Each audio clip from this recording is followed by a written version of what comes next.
이 시편 17편은 다윗의 기도라는 제목을 가지고 있습니다. 우리가 시편이 모두 전체로는 5권, 그리고 편수로는 150편으로 기록이 되어 있습니다.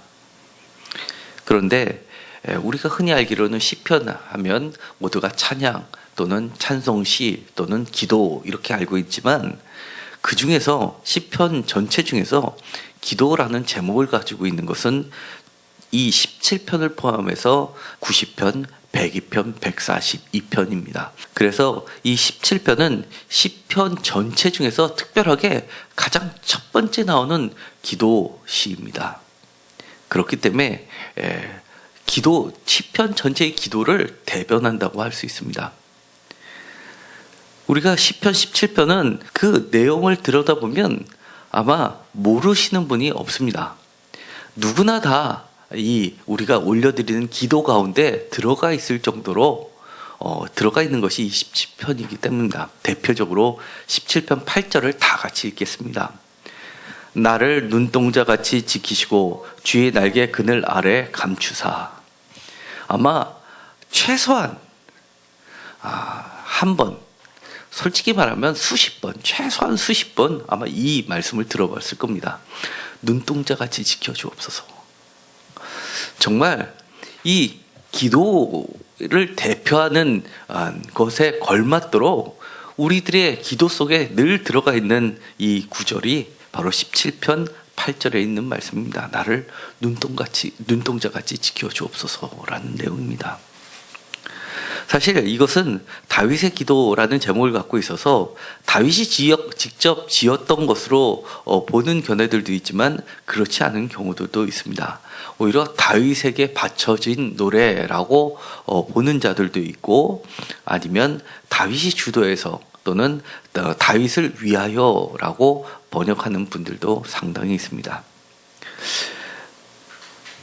먼저 다윗이 지었던 기도라고 했을 때 대표적으로 사무엘상 23장 25절에서 26절까지 있는 마온에서 적들을 피해서 도망다니던 다윗이 그 자신의 죽음이 코앞에 있을 때 하나님께 밤을 지새우면서 울부짖었던 기도로 보는 견해가 있습니다. 그러나 사실 이 내용을 가만히 보면 8절에 주의 날개 그늘 아래 나를 감추사라는 표현이 있는 것으로 보아, 그리고 마지막에 15절에 주의 형상으로 만족하리이다 라는 말씀들을 통해서 보면 이 시인은 성소에서 주께 밤을 지새우면서 기도했던 것으로 보는 것이 타당합니다.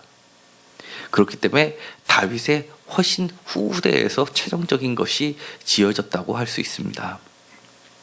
그만큼 이 기도는 모든 고난받는 자의 대표적인 기도문이라고 할 수가 있는 겁니다. 어떤 특정한 일은 다윗이 당했던 그런 우여곡절, 인생의 고비에서 불려지는 그런 기도가 아니라 모든 인생에게 모두에게 적용될 수 있는 보편적인, 그리고 그러면서도 매우 특수한 위험에 처해져 있는 사람들에게 구체적으로 적용되는 기도라고 할 수 있는 겁니다. 한 절씩 보도록 하겠습니다. 1절에 보면 여호와여 의의 호소를 들으소서, 나의 울부짖음에 주의하소서, 거짓되지 아니한 입술에 나오는 나의 기도에 귀를 기울이소서라고 1절이 되어 있습니다. 그런데 사실은 원문에는 이게 3개의 명령어로 되어 있습니다. 의의 호소를 들으라, 나의 울부짖음에 주의하라, 그리고 마지막엔 나의 기도에 귀 기울여라. 명령어로 되어 있습니다. 그런데 어떻게 보면 이 명령어는 사실은 강한 호소문에 해당하는 겁니다. 영어에도 그 흔적이 남아 있습니다. 그래서 명령어는 간곡한 부탁을 나타내는 문법적인 요소도 갖고 있는 겁니다. 그 정도로 3번에 걸쳐서 명령어를 사용하면서 기도를 들을 정도로 급격하다는 겁니다. 살려주세요라는 것보다 살려줘라고 하는 게 더 짧고 강렬하고 외마디로 외칠 수 있기 때문입니다. 이 기도 소리를 가만히 들어보면 사실은 우리가 할 수 있는 기도의 범위를 넘어선 것 같습니다. 왜냐하면 이렇게 내 울부짖음에 주의하고 의의 호소를 들으시고 나의 기도에 귀를 기울이라 라고 하는데 의의 호소라는 것이 제일 먼저 나옵니다. 그러면서 2절에 보면 주께서 나를 판단하시며 주의 눈으로 공평함을 살피소서. 3절 주께서 내 마음을 시험하시고 밤에 내게 오시어서 나를 감찰하셨사오나 흠을 찾지 못하셨사오니 라고 되어 있는 것으로 봐서 얼마나 이 사람이 의롭게 살아왔는지, 그렇기 때문에 하나님 앞에 그렇게 당당하게 자신의 호소를 외칠 수 있는 기도문이기 때문입니다. 사실 저는 그렇지 못하기 때문에 이렇게 기도할 수가 없습니다. 그렇다면 나머지 이 시인이 읊었던 기도의 내용은 저한테는 적용되지 못할 것이라는 겁니까? 그러나 가만히 읽어보면 그렇지 않습니다. 이 시인의 기도는 분명하게 매우 하나님 앞에서 올바른 것은 분명합니다. 그러면 저처럼 그렇게 하나님 앞에서 당당하지 못한 사람도 그렇게 이런 기도를 드릴 수 있을까? 몇 가지 하나의 길을 제시해주고 있습니다. 5절에 보면 나의 걸음이 주의 길을 굳게 지키고 실족하지 아니하였나이다. 이 사람도 분명하게 나의 걸음과 바로 그 절에 있었던 포악자의 길이라는 4절에 있는 말씀을 보아서는 자칫하면 포악자의 길에 빠질 가능성도 있었다는 것을 전제하고 있습니다. 그럼에도 불구하고 그는 정말 죽기를 각오하고 주의 길을 굳게 지킨 자입니다. 사실 우리가 완전할 수는 없습니다. 그러나 최소한 우리가 하나님의 말씀을 굳게 지키려고 애쓰는 한 하나님의 은혜는 끊이지 않는다는 것을 반드시 기억하십시오. 우리는 완전하지는 않지만 완전하신 하나님을 향해서 우리의 마음을 온전히 오직 올곧게 드린다면 비록 우리의 행위가 이처럼 당당하지 않는다 하더라도 주님의 옷으로 우리를 덮어주실 것을 믿으시기 때문입니다. 시인은 이렇게 당당합니다. 주님께서 샅샅이 쥐셨다라고 이야기합니다. 표준세 번역에서는 이 3절의 말씀을 이렇게 번역을 하고 있습니다. 주님께서는 나의 마음을 시험하여 보시고 밤새도록 신문하시며 샅샅이 캐어보셨지만 내 잘못을 찾지 못하였습니다. 내 입에서 무슨 잘못을 발견하셨습니까? 라고 오히려 되묻습니다. 이 정도로 완전한 사람입니다.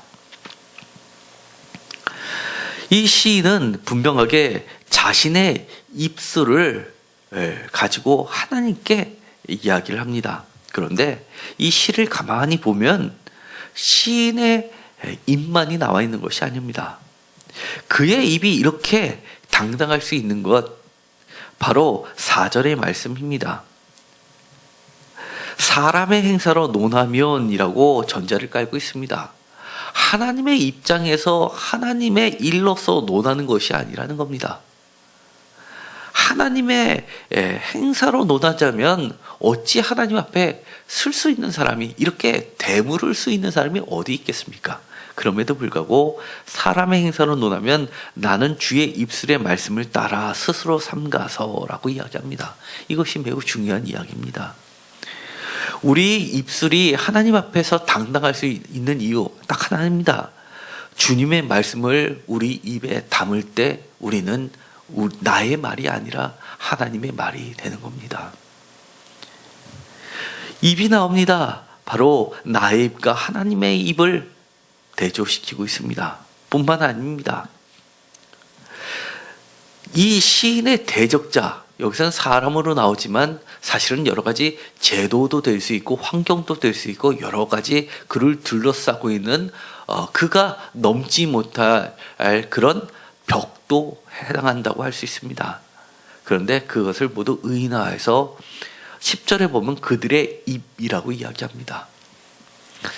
나의 입, 하나님의 입, 또 나의 원수들의 입 세 가지 중에서 우리는 하나님의 입술을 따라가야 됩니다. 그렇기 때문에 우리가 늘 이렇게 성전에 나오는 겁니다. 주님의 말씀을 내가 부족해도 자꾸 듣다 보면, 그리고 주님의 말씀을 내 입에 담다 보면, 내 마음에 담다 보면 주님의 말씀을 의지할 수 있습니다.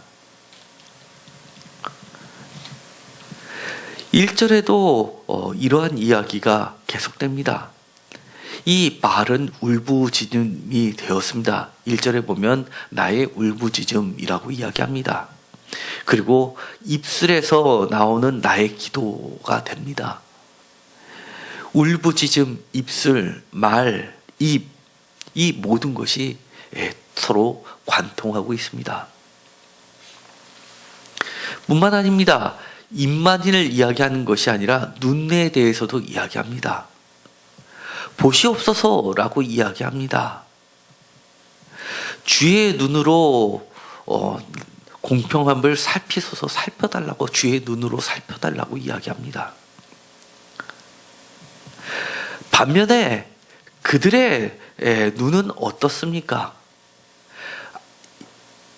11절에 보면 우리가 걸어가는 것을 그들이 에워싸고 노려보고, 우리의 눈은 하나님의 입술에 눈이 고정되어 있습니다.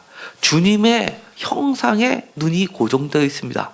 하나님의 말씀에 눈이 고정되어 있습니다.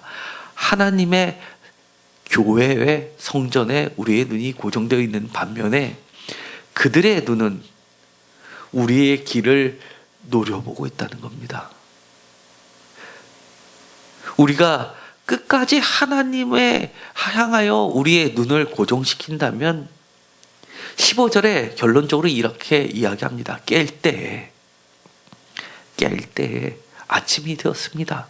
깰 때 주의 형상으로 만족하리이다.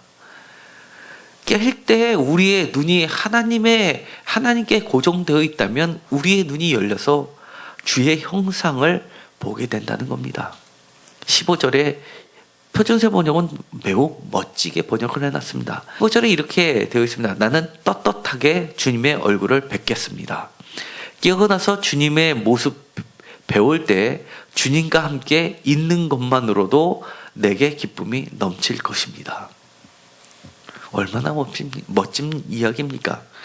우리의 기쁨이 주님을 뵙는 것, 이것을 다른 말로 하면 주님과 함께 있는 것만으로 기쁨이 넘친다고 이야기합니다. 사실 교회에 와서 하나님을 보는 것 외에 사람을 만나는 거에 많은 시간과 노력과 그리고 정성을 쏟는 것들이 오늘날의 교회의 현실이 사실 되었습니다.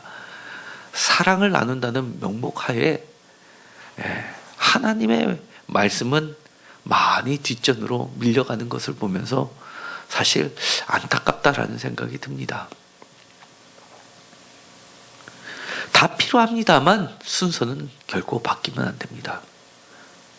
우리 아주 가까이 있는 분도 제가 직접 그런 이야기를 들은 적이 있습니다. 작은 교회에 출석은 하면서도, 그리고 예배도 주일날 드리면서도 11조는 큰 교회에다가 드리면서 적을 두고 있으면서 내 자녀들이 결혼할 때까지는 거기에 있어야 된다라고 이야기하시는 분, 제가 직접 이야기를 들은 적이 있습니다. 이것이 사실은 오늘날의 현실이기도 합니다. 그러나 시인은 이렇게 이야기합니다. 주님께서는 밤에 내게 오셔 나를 샅샅이 캐어보시면서 신문하셨다고 합니다. 우리 인생 가운데는 반드시 밤이 옵니다. 그럼에도 불구하고 우리가 이처럼 주의 형상으로 만족하는 아침을 맞이하려면 우리가 우리의 눈이, 우리의 입이 주의 말씀에 고정되어야 합니다. 그리고 우리의 마음을 지켜서 결심해서 굳게 해서 주의 길로 가야만 됩니다. 1절부터 3절까지 보면 여러 가지 동사가 나옵니다. 1절에 세 개의 명령, 들으소서, 주의하소서, 기울이소서, 귀를 기울이소서 라는 말씀에 이어서 2절에 보면 판단하시며 살피소서, 그리고 시험하소서, 감찰하소서, 찾다 또는 범죄치 아니하리이다 라는 동사들이 대거 등장하게 됩니다. 이 신앙은 매우 역동적이라는 것을 의미합니다. 하나님의 샬롬, 평화가 무엇이냐라고 논했을 때 평화는 그야말로 피스다라고 하면서 안정이다라고 이야기를 했습니다. 그러자 마틴 루터 킹이 이렇게 대들었습니다. 진정한 하나님의 샬롬은, 평화는 안정이 아니다라고 이야기하면서 갈등이 없는 것이 평화가 아니라 부정의가 없는 것이 평화다라고 이야기했습니다. 정의를 만드는 것이 평화를 만드는 자이다라는 이야기를 합니다. 우리가 자칫 잘못 생각하면 무엇인가 고정되어 있는 것으로 생각하기 쉽지만 안정적이고 무엇인가 변동이 없고 이런 것들이 아니라 진정으로 하나님과 함께 하는 것, 이것이 진정한 평화이고 평화를 만드는, 평화가 아니라 평화를 만드는 자이기 때문입니다. 다윗의 기도라고 하는 이 17편은 매우 적극적인 동사들로 가득 채워져 있습니다. 분명하게 자신의 걸음을 정해 놓습니다. 상대방을 이야기할 때 자기보다 훨씬 거대한 악의 세력으로 규정합니다. 12절에 보면 사자, 젊은 사자라는 이야기가 나옵니다. 사자하면 어른, 매우 큰 어른, 큰 사자로 생각하고 젊은 사자하면 새끼 사자로 생각하는 경우가 있습니다. 제가 동물의 왕국을 보니까 다른 이야기가 나왔습니다. 사자의 세계는 수컷 한 마리에 암컷이 여러 마리가 있고 그리고 나서 새끼들을 낳아서 키운다고 합니다. 어린 새끼들이 성인이 되면, 나이로 1살 내지 2살 정도가 되면, 어린 사자가 되면 굉장히 힘이 세진다고 합니다. 아버지뻘 되는 이 늙은 사자와 싸워서 결국은 이겨서 전체를 차지한다고 합니다. 젊은 사자라고 하면 가장 힘센 사자가 되는 겁니다. 가장 힘센 사자, 그 앞에서는 그 누구도 2인자가 설 수 없는 절대 1인자만이 존재하는 사자의 그룹의 세계로 묘사하면서 자기가 얼마나 힘없는 존재라는 것을 드러내고 있습니다. 10절에 보면 그들의 마음은 기름에 잠겼으며 그들의 입은 교만하게 말하나이다 라고 이야기합니다. 그들의 마음은 기름에 잠겼다라는 이 표현은 사실은 해석하기가 매우 어렵고 난해한 구절 중에 하나예요. 각주에 보면 그들은 그들의 기름을 막았으며 라고 되어 있습니다. 무슨 말인지 사실은 정확하지 않습니다. 추정컨대 다른 사람들의 형편은 돌아볼 조그마한 마음도 없는 매우 비열하면서 냉담한 마음을 이야기하는 것으로 보여집니다. 매우 잔인하고 포악한 상태를 이야기합니다. 그들의 입은 교만하게 말하나이다 라는 그 뒷문장을 보아서 이 해석이 가장 적합해 보입니다. 표준세번 번역은 이렇게 번역합니다. 그들의 몸뚱이는 기름기가 번드르르 흐르고 그들의 입은 오만으로 가득 차 있다. 다른 사람의 형편을 전혀 개의치 않고 돌아보지 않을 정도로 그런 자들이라는 겁니다. 그러나 이 시인은 하나님만을 바라보면서 구원하여 주소서라고 이야기합니다. 13절에도 구원하소서라고 이야기를 하고 주의 오른손으로 구원하여 주시는 주여라고 이렇게 7절에 이야기합니다. 죽게 피하는 자들은 그 일어나 치는 자들에게서 오른손으로 구원하시는 주여라고 하면서 구원을 바라보고 있습니다. 오른손은 능력을 이야기합니다. 오른손은 무기를 든 손이고 왼손은 손방패를 든 손입니다. 오른손은 항상 상대방을 공격하는 무기를 들고 있어서 강한 것 같지만 반면에 가장 위험에 노출되어 있는 것도 오른손입니다. 그렇기 때문에 시편 기자는 가끔 이런 표현을 씁니다. 내 오른편에서 나를 보호하여 주소서라는 표현을 많이 합니다. 그 이야기는 왼편은 내가 내 손방패로 막고 있지만 오른손은 항상 노출되어 있기 때문에 가장 강하게 보이면서도 취약한 부분을 하나님께서 우측에서 오른편에서 도와달라고 이야기를 하는 겁니다. 오른손으로 구원하시는 주여라는 표현을 통해서 이 어린 사자도 꼼짝할 수 없는 권능의 손으로 구원해달라는 표현을 합니다. 그런데 제가 이 17편 전체에서 가장 좋아하는 말씀이 있습니다. 아마 여러분도 가장 좋아하시는 말씀입니다. 17편 7절과 8절을 다 같이 읽겠습니다. 죽기에 피하는 자들은 그 일어나 치는 자들에게서 오른손으로 구원하시는 주여, 주의 기이한 사랑을 나타내소서. 나를 눈동자같이 지키시고 주의 날개 그늘 아래 감추사. 9절도 읽겠습니다. 내 앞에서 나를 압제하는 악인들과 나의 목숨을 노리는 원수들에게서 벗어나게 하소서. 아멘. 때로는 우리의 자녀들을 위해서, 아니면 우리의 가정을 위해서, 교회를 위해서, 또 우리의 직장을 위해서, 사업을 위해서 기도할 때가 있습니다. 나의 것이라면 구체적으로 기도할 수 있습니다. 그런데 나의 것이라 하더라도 구체적인 해결 방법이 없는 경우들이 태반입니다. 그리고 나의 것이 아닌 경우는 더더욱 그렇습니다. 예를 들어서 우리 자녀를 위해서 기도할 때 안타까움은 그 누구보다도 부모님이 크지만 그 자녀가 겪고 있는 고통과 괴로움과 갈등을 우리가 어찌 해줄 수가 없는 겁니다. 그럴 때 이 기도를 써보십시오. 주의 기이한 사랑을 나타내소서. 기이한 사랑이라는 것은 원문에는 분별되는, 다른 어떤 것과도 분명하게 분별되는 사랑을 이야기합니다. 기이한 사랑이라고 번역을 했습니다. 다른 것하고 비교할 수 없는 이라고도 번역 가능하다고 할 수 있습니다. 동일한 사랑이라고 표현할 수 없을 정도로 매우 특별한 사랑을 이야기합니다. 이런 기이한 사랑을 전 세계에 딱 하나뿐이 없는 그런 사랑으로 나의 기도에 응답해달라는 겁니다. 시험 때가 되면 우리 자녀들을 위해서 기도합니다. 원서를 낸 곳에 붙게 해주십시오. 우리 자녀들의 실력은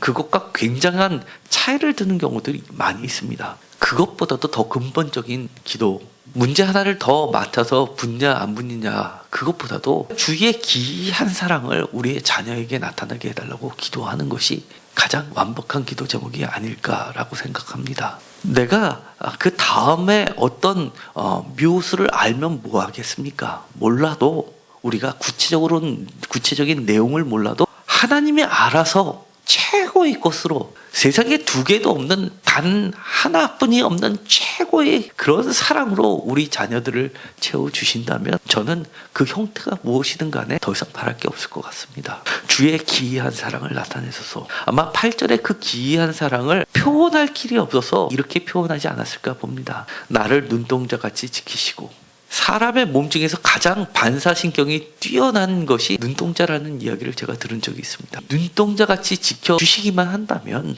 그리고 우리의 숨을 것이 주의 날개 그늘 아래 감추사. 이 주의 날개라는 것은 성전에서 밤을 새우면서 주의 날개, 그러니까 지성소 위에는 커다란 날개를 가진 그룹들을 상정했을 것으로 추정이 됩니다. 주의 날개 그늘 아래라는 표현은 지성소 아래라는 뜻도 되고 하나님이 자정하신 곳이 되는 겁니다. 마치 하나님이 아기를 품에 안으시고 이렇게 앉아있는 것처럼 그렇게 지켜달라고 한다면 그 누가 건들 수 있겠습니까? 구체적으로 이 아이가 어디를 가고 어떻게 되고 라고 몰라도 주의 기이한 사랑을 나타내시고 눈동자같이 지켜주시고 주의 그늘 아래 감춰주십시오. 원수들에게서 벗어나게 해주십시오. 라고 이 기도만 우리에게 담을 수만 있다면, 내가 지금 당장 사업이 좀 잘 돼서 부해지면 그 다음에 또 다른 위험이 없을 줄 압니까? 내 사업은 잘 됐다 치더라도 내 자녀가 망가질 수도 있고, 내 자녀는 잘 됐다 하더라도 내 자신이 망가질 수도 있고, 내 건강이 갑자기 안 좋아져서 자녀들은 행복하지만 그 행복을 오래 보지 못하고 나는 당장 오늘 마지막을 해야 될 수도 있는 것이 우리의 인생입니다. 그 구체적인 것을 어디까지 구체적으로 기도를 해야 합니까? 그런 걸 다 떠나서 저는 모릅니다. 다만 주님께서 정말 세상에서 둘도 없는 하나님만이 갖고 계시는 단 하나, 모든 것과도 구분되는 그런 특별한 기이한 사랑을 나타내 주옵소서. 눈동자같이 지켜주시고 주의 날개 그늘 아래 감추사 모든 원수들에서 벗어나게 하여 주옵소서라고 기도하고 그 기도가 응답되어진다면 저는 다른 기도보다도 가장 완벽한 기도와 나의 소원보다도 더 뛰어난 소원이 이루어지는 것이 아니겠나라는 생각을 합니다. 오늘 이 말씀을 들으신 여러분들은 모두 이런 기도로 인생이 채워지기를 간절히 소망합니다. 그는 이렇게 이야기합니다. 나는 의로운 중에 주의 얼굴을 배우리니 깰 때의 주의 형상으로 만족하리. 말씀도 너무 멋집니다. 표준세번역에서 번역한 것처럼 나는 떳떳하게 주님의 얼굴을 뵙겠습니다. 깨어나서 주님의 얼굴 배울 때 주님과 함께 있는 것만으로 내게 기쁨이 넘칠 것입니다. 정말 좋은 사람 만나면 굳이 그 사람이 선물 갖고 오지 않아도 그 사람 얼굴만 보는 것만 해도 행복합니다. 우리의 부부관계가, 우리의 가정이, 우리의 가족의 관계가, 가까운 사람들이, 그리고 우리 교회 성도들의 관계들이 모두 다 이렇게 되었으면 좋겠습니다. 17편은 반드시 16편하고 같이 읽어야 됩니다. 왜냐하면 이 16편도 비슷하지만 약간 다릅니다. 16편도 고난을, 하나님께 구원을 요청하는 기도이고 17편도 마찬가지이지만 16편은 보다 신앙적인 문제를 가지고 이야기를 하고 있고 17편은 보이지 않는 것보다는 보이는 것에 치중되어 있습니다. 16편에서는 그 결론이 이렇게 이야기합니다. 5절에 보면 16편 5절에 보면 제가 너무나 좋아하는 말씀입니다. 여호와는 나의 산업과 나의 자네의 소득이시니 나의 분깃을 지키시나이다. 이것을 잘못 해석하면 여호와는 나의 산업과 나의 자네의 소득이시니까 항상 나의 분깃, 나의 목, 나의 재산, 이런 세상적인 축복을 잃지 않게 지켜주신다라고 번역하는 건 굉장히 잘못된 번역입니다. 표준세 번역은 이렇게 번역합니다. 아, 주님이야말로 내가 받을 유산의 목입니다. 주님께서는 나에게 필요한 모든 복을 내려주십니다. 나의 미래는 주님이 책임지십니다.